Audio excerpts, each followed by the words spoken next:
Skillet Sports presents...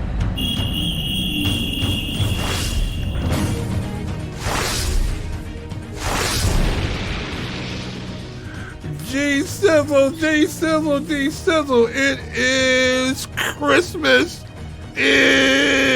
After Christmas. It is the greatest day ever, almost. It is chocolate chip cookies and I was about to say cookies and ice cream. What's that, cookie dough ice cream? Do you like that shit, cookie dough ice cream? Yeah, I think I like cookie dough ice cream better than I like chocolate chip ice cream. Yeah, chocolate chip. You know what? The chips are too cold, and you be trying to eat the chips, and it's just like nobody wants cold chips. Anyway, it is time for the Super Bowl. Can we say Super Bowl? Didn't Pat Riley buy the rights to the Super Bowl? So we got to say Super Game, Big Game. Super Sunday, the big game, extravaganza, the large chalada, the big onion. The Big Onion. That's what we're going to call it. So we're going the 50-foot wiener. Okay. 50-foot wiener. You know what it is. You know who it is. It's the SIZZLE. And this is the Super Sunday Super Game Show. This is our precursor to the Super Bowl show. Listen, it's going to be really fun and really exciting for our Super Bowl show because we've got a wonderful show coming up. We're going to be on live remote. Yeah, we do. You didn't know what I was going to say, did you? I was going with you like it was a wonderful show. I'm like, who's doing it? Oh, it's us. You know who's going to be there. J Sizzle, yes, G sir. Sizzle will be in the building with people. And as long as the building stays above freezing, we'll make it. With people. Yeah, they're actually going to let us be around people, which is going to be fantastic. Because usually they don't. They keep us in our little dungeon. So we're out here now. We'll be masked up. It'll be great. It'll be great. I know, right? So here's the thing. Yes, sir. Here's the thing. You've got a 25-year-old Patrick Mahomes. Yeah. Going against a 42-year-old or is it 43? 43-year-old. Yeah. Tom Brady. So it's truly the old dog versus the young pup bowl. This could be the new puppy bowl for some people. Wait, are they having the puppy bowl this year? Of course they're having the puppy bowl. That is the world's stupidest thing ever contrived by man, to have some dogs laying around on a football field, fake football field, inside of what do they do? They're batting around a football-shaped football, and they're just laying around. It's a puppy bowl, and people. So you're telling me you don't want to see the Snoop Dogg team and the Martha Stewart team? This is ridiculous. What I'm saying, look, why are people watching this? Why? It just makes no sense whatsoever. It's the exploiting of dogs for your own personal gain. This is dog porn. That's what it is. It is, but they're so cute. They're so fluffy. I know. It's just wrong. It's just like the dog show. Those dogs don't want to be up there doing that. They don't want to be doing it. Look, give them some kibbles and bits. Let them run around the yard. Let them chase the ball around. Now you got them standing up there with their tail all up in the air and people clapping, and the dog don't want to be out there. He's doing that because you're giving him treats. If you wouldn't give him treats, he wouldn't hold his tail pointed like that. It's manipulation. It's manipulation for people. That's what it is. It's true. It's kind of how it feels like to be a Bears fan, and you keep thinking that you're going to get something good, but you. So what are we on the move to your left a little bit, G Sizzle, just a wiggle. Okay, I'm going to move right over here. Yeah, not that far. There you go. We're good to go now. Okay, got to keep you in frame, man. Got all that G Sizzleness going on right there. We got to keep you in frame. It's almost so sexy. Yeah, you know what? The Carson Wentz thing. I mean, they're not asking a whole bunch, and Tarik Cohen and was it Nick Foles they want, and maybe a first-round draft pick. But one thing I like about Carson Wentz, I like his toughness. But again, is he just a step up above Mitchell Trubisky. I know one thing he will bring, though. He will bring grit and determination to that position. Because he is a tough guy. There's no doubt about that. He will stand in there and take the shots. He will stand in there and throw the football. He's brittle, though. My biggest problem with him is he's brittle. He can't stay healthy for any. He takes a big shot and he's done. So the question is right now, do we have the offense set up so that a Carson Wentz can stay healthy? Because we saw what happened to him in the Eagles. Look how many times he went down. Look how many times, big shot after big shot after big shot, and he went down and he lost significant times. It's like wasn't he down a game or two. He was down a half a season. So the question is right now with the Bears, is this a guy that you can put your franchise on his back? Because I don't think so. I think he's going to crumble underneath that because I don't think the guy's going to stay healthy. And then if you get rid of your backup quarterback, are we trading Mitchell Trubisky? What are we doing with Mitchell Trubisky? That's the question. Well, my biggest concern would be if you're going for Carson Wentz, I would be comfortable with a Mitchell Trubisky who's already in-house. You know what Mitchell is. You just have to fit your offense to him. I don't see a major upgrade when it comes to Carson Wentz. Does he have better completion numbers, maybe better reading the defense, but is he as mobile? Is he as noble? Is he as noble to go out there and take those shots? See, it's one thing to be injured and you can hide behind injury, but it's another thing when the Chicago media comes for you and they're going to ask you, why didn't you do this, this, and this? And let me say this. I'm not trading you a first-round pick and Tarik Cohen for Carson Wentz. No, I'm not going to do it. I'm not going to do it. I might give you a third. I might give you a low-end second, but I'm not giving you a first round for Carson Wentz. How big is Tarik Cohen into your offensive scheme, though? Really. He was pretty significant because he was. And I think that was a problem. And I think that was a problem. I think he should have been significant as a running back in your offense. I think Tarik Cohen, you need to put him in the slot. That's what I think you need to do, and let him go to work on those linebackers in the slot. I don't think he, as a running back, he was going to be durable enough. He's a gadget guy. He's not a guy that you're going to be able to give the ball to him 20 carries like you're able to do with Montgomery right now. Here's the thing about Montgomery. Montgomery runs better the more he gets to football. The more he gets to football, we saw that at the end of the season when that offensive line actually was able to, with the Notre Dame's, the Golden Domers leading the way up front, he was running really well. Now, you need to get another running back in there. We got to get Cordero Patterson out the backfield because I don't know why he's back there. They need to pay him more money because they play him everywhere. But the thing is that a Tarik Cohen is not the guy because I don't see Tarik Cohen being effective in between the tackles. That's the biggest problem. That's where the Bears need to run the football. Tarik Cohen is not that guy. I don't have an issue with them getting rid of Tarik Cohen. Now, what first-round draft pick are we talking about? That's the question. Yeah. If you're talking about next year, maybe I can roll with you. But for me, Tarik Cohen is my mix between somewhere in the middle between in the slot. He could be as dangerous as a Tyreek Hill. Not saying he is Tyreek Hill.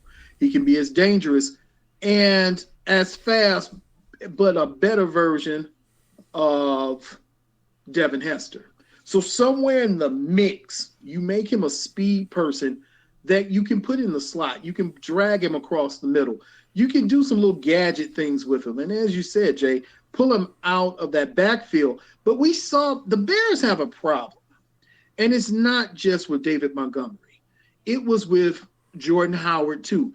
You got bell cow running backs. Are they great? No, they're not the greatest running backs. But are they efficient and effective as the time goes on, as the game goes on? Yes. All you have to do is give them some pass support. Get them a couple of first downs and then let them do the lifting throughout that whole 70, 80-yard drive. But you can't expect for a David Montgomery or Jordan Howard to come in and carry an offense when you're already down 10, 15, 20 points. Because now you have to do what? Throw the ball. Got to throw it all over the place. And if you're talking about underneath throws, short outlet passes, then your man is probably Mitchell Trubisky. Yeah, the issue is with this is that you still got Nick Foles sitting back there with that big contract. So if you can get rid of Nick Foles on this trade, that frees up some cap space. Now, on the other side of it, though, you got Carson Wentz, who's going to be owed a significant amount of money. But if you get that Nick Foles money out from underneath, then that means the Bears can get creative in some type of way and take care of that cap restrictions they're going to have. I think the cap hit for Carson Wentz, so let me read this right. 2021, $25.4 million. 2022, $22 million. 2023, $25 million because he's going to want a 4-year deal. And 2024 is going to be $26 million. You probably won't see that $26 million off of that. So Philly then would have to eat up about $33.8 million, almost $34 million of dead cap, which would be a NFL history maker to be able to eat that much dead cap. So how badly does Philly want to get rid of Carson Wentz? That's the question, and at what cost? So it's interesting with this. Do the Bears need to upgrade a quarterback? Yes, we talked about this the other day. Do they need to upgrade and give away that number? Because you know what that number 20 pick could turn into? An offensive lineman from Alabama or offensive lineman from LSU. That's what that 20th pick could turn into. And I'm telling you right now, instead of Carson Wentz, I'm going to take that 20th pick and let's see if I can go get a really good offensive lineman in here because that's what you need to have. I mean, you're talking about two players. One of my favorite players coming into the draft this year will be Leatherwood from Alabama. There is no better guard tackle combo in the draft for me. But you also have some guys. You got some boys sitting in Michigan. You got some boys sitting right there at Notre Dame. You got the ability to move around at that 20 pick and do something. And I'll give you one. I'll throw it out. We talked about it before, Jay. One person that you could look at with the 20th pick, if you really want to get creative and get spicy, Matt Jones. Is he going to be there? If he's not there, then you still have the kid from Florida. If Matt Jones is gone, then that means somebody jumped up and took him. That means there's one of those other developmental quarterbacks that's going to be there in that top round. So with that said, I don't think Carson Wentz is any better than Matt Jones. Let me look at the mock draft right quick here. I did not prepare for this question. Okay. Let me look at this. You know, we're just looking at some things and throwing some things around at the 20th pick. Let me look. Let me see who's projected. For the Bears, they're somewhere around an offensive lineman. I think Leatherwood is off the board for most of the mock drafts I've seen. That's not what I'm looking at right there. I need a pick for the mock draft. For the draft. Yes. Keep talking. We'll find it. So all I'm saying is I'm on the Bozo computer. Find somebody. You will find a left guard, left tackle somewhere because you've got to make some shifts, even if you find a really good center, or if you find a right tackle, or if you find a right guard. At this point, no one on the Bears line is indispensable, and no one is beyond you looking towards an upgrade. So at that position, I'm saying if you have better talent around him, and you don't have to pay Mitchell Trubisky into 2026. Good God, man. Wow. Is Carson Wentz even going to be alive at 2026? They got Justin Fields going number 4 overall. Whoa. Wow, that's changed a lot. Well, I mean, Justin Fields was projected to go number 2 overall at one point. So. Whoa.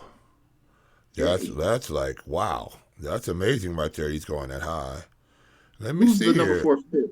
Number 4, the number, you looking for the number 4, who's picking number 4? Is the Atlanta Falcons. I can see that.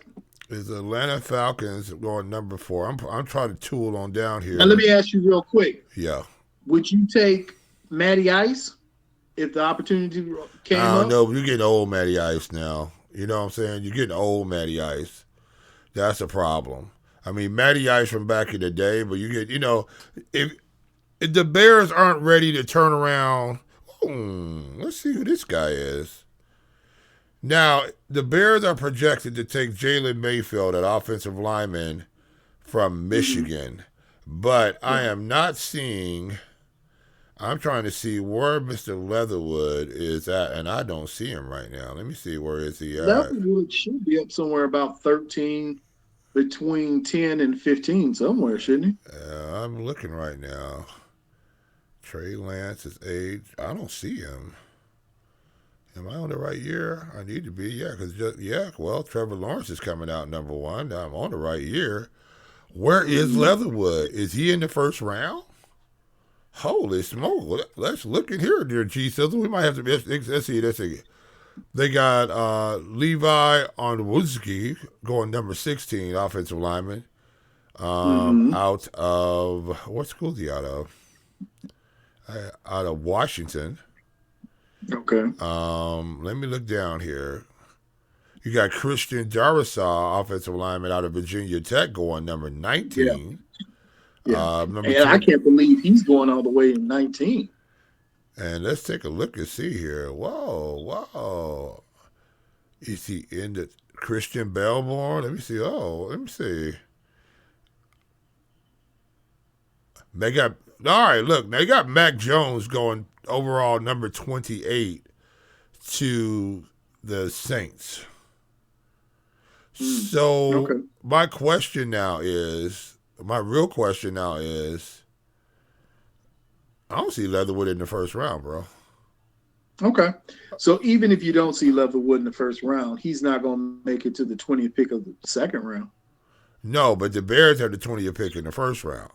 So what I'm looking at is, if Mac Jones is available, why not take Mac Jones with that pick?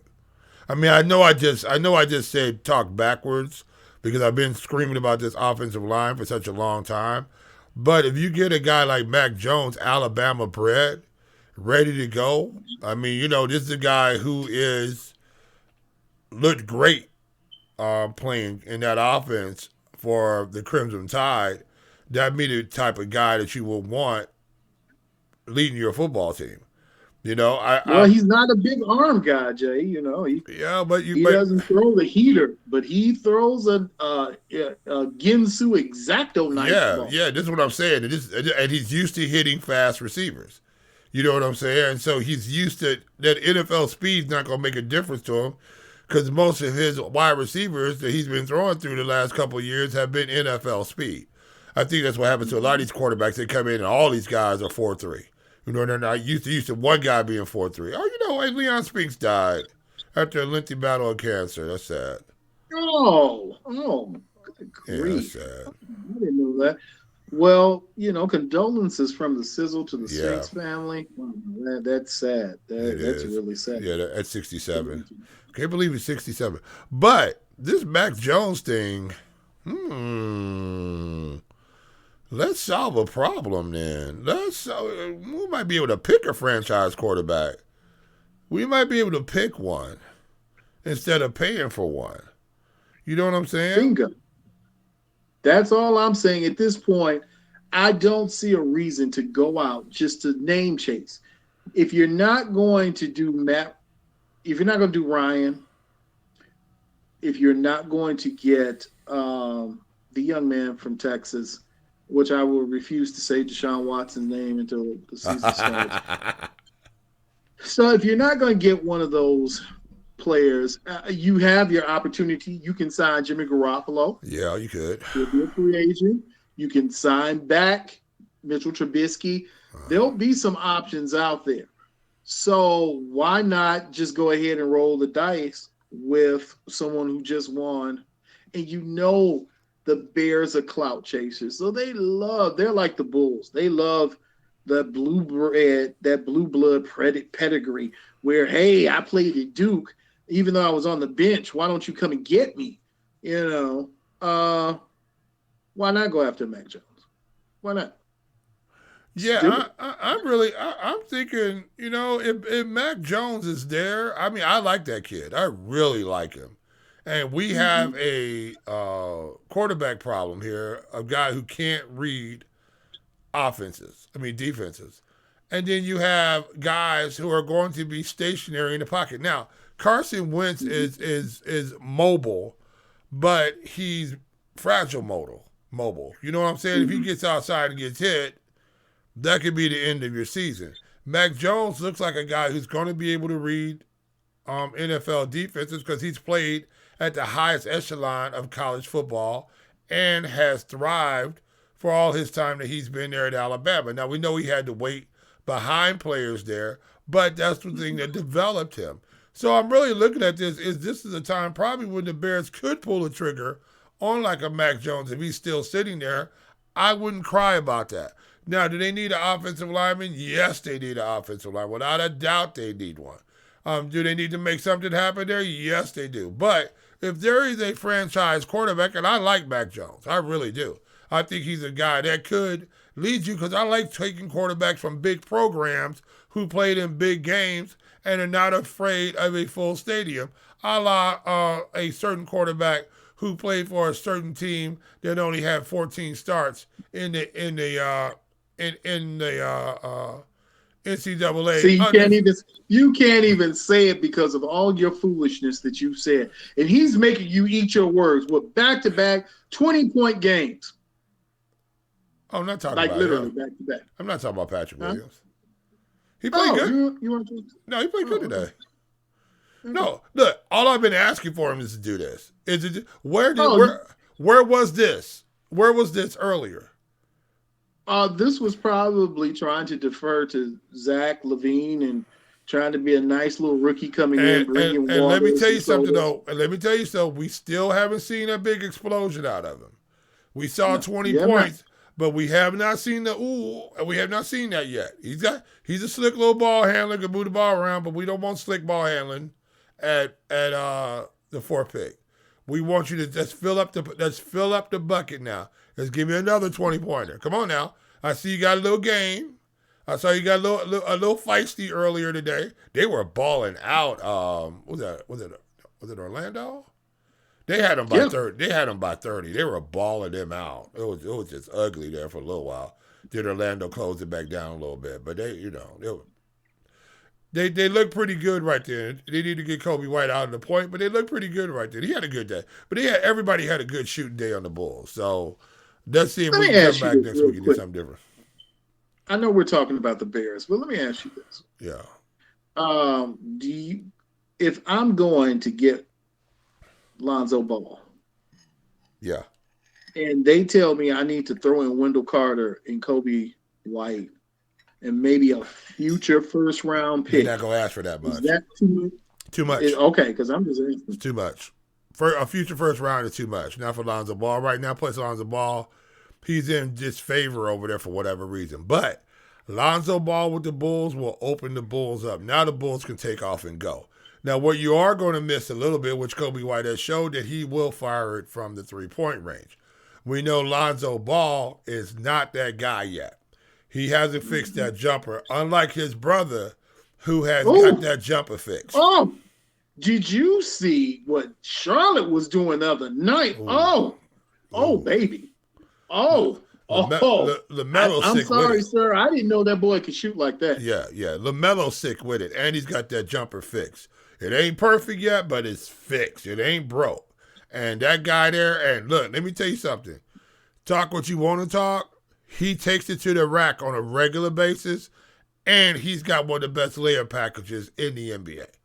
He at 6'8", almost 6'9", with that length and that body control and that quickness off the bounce, he's nasty, right? And see, the thing about him is that LaMelo has more than his brother. His brother's more of an explosive game. LaMelo's game is a old man gym game with a little bit of quickness. You ever see those guys in the gym, the guy who has the headband on, you know what I'm saying? And the shorts are just a little bit too high. But every once in a while he just bursts to the basket and he knows where to lay the ball up on the backboard. that he lays the ball up and just turns around, starts running because he don't even have to look at it. He knows it's going down. This is that's a bucket. Right, that's a bucket. This is LaMelo Ball. LaMelo Ball puts the ball up on the backboard in so many different angles, and he's gone. And he's fearless. LaMelo is fearless.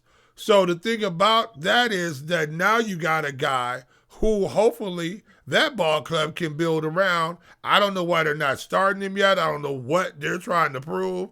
But this guy's coming off the bench. He's going to be Rookie of the Year. And it's possibly he's going to be Sixth Man of the Year if they keep bringing him off the bench. Well, here's the thing. I know what young man you were talking about that didn't have any starting experience. But I'm going to ask this, Jay, as we get ready to wrap.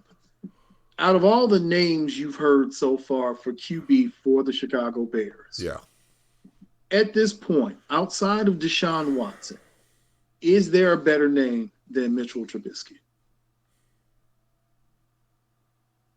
Not for what it costs.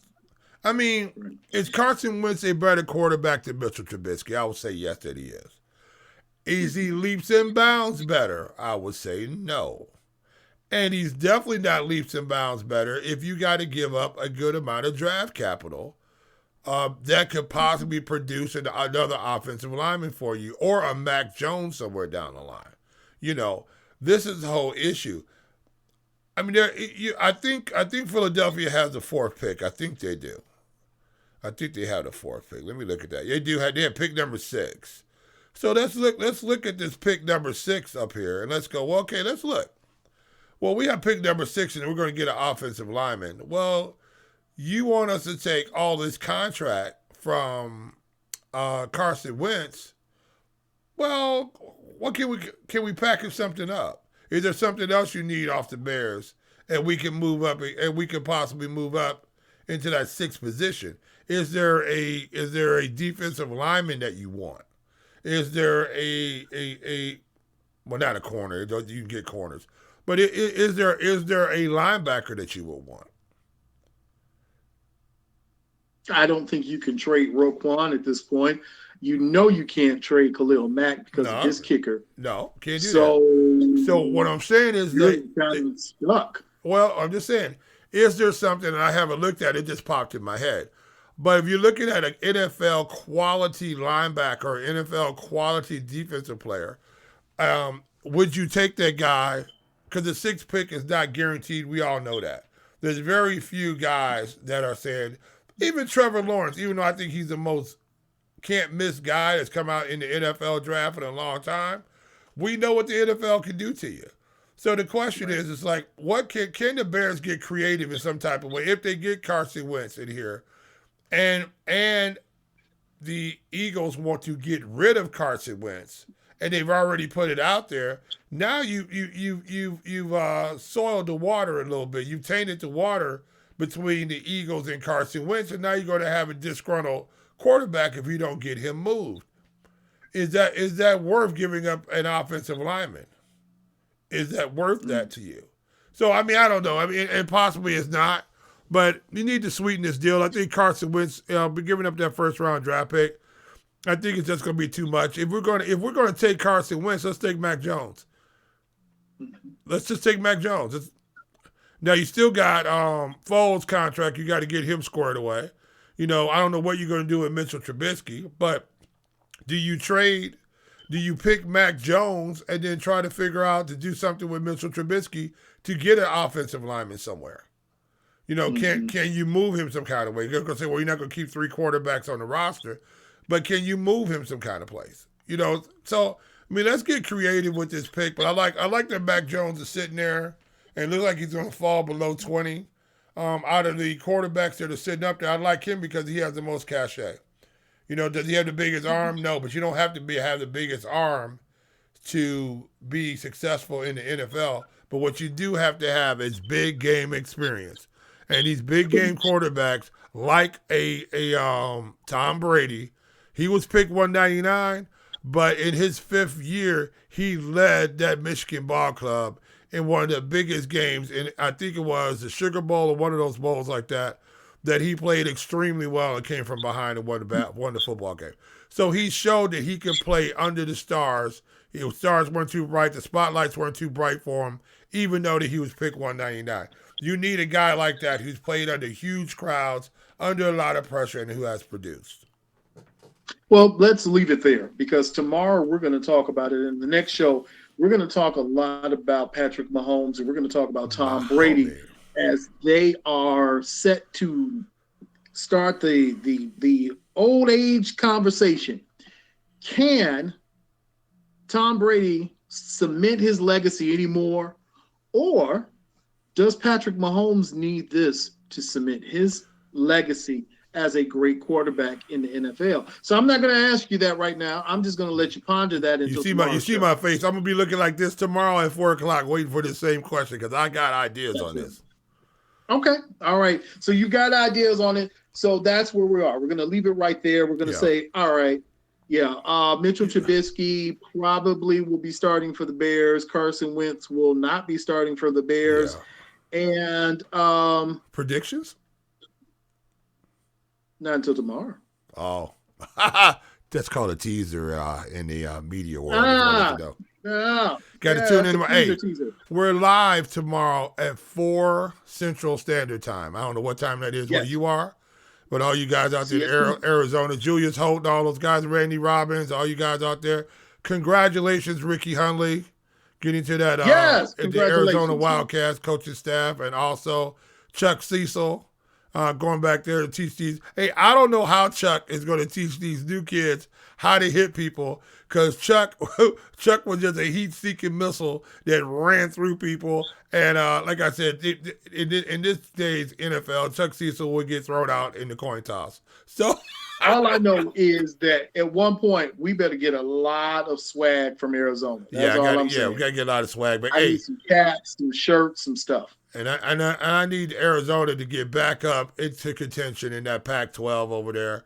I remember the days of Desert Swarm. I remember the days that we were ranked number 3 by Sports Illustrated when I was out there. And I played with a bunch of great guys, a lot of guys who went to the NFL, just a lot of great guys, period. And so I always want those Wildcats to do well. Yeah, well, they did. They produced Laurie Marketing. So with that said, we're going to get ready to transition on out of here. Wow. Man, if you have not, make sure that you like, subscribed, and you're sharing the sizzle right here. You're talking about us, and we're talking about you. You're on Iron Skillet. So that's all you have to do is find us at Iron Skillet 219. You can find us anywhere. We're everywhere you want to be. So you know what it is. You know who it is. He's J Sizzle. I'm G Sizzle. And we are the hottest talk in the 219, the hottest talk in the region, baby. We are the Sizzle, and we will see you on the other side. And I'm still a pirate. Girl.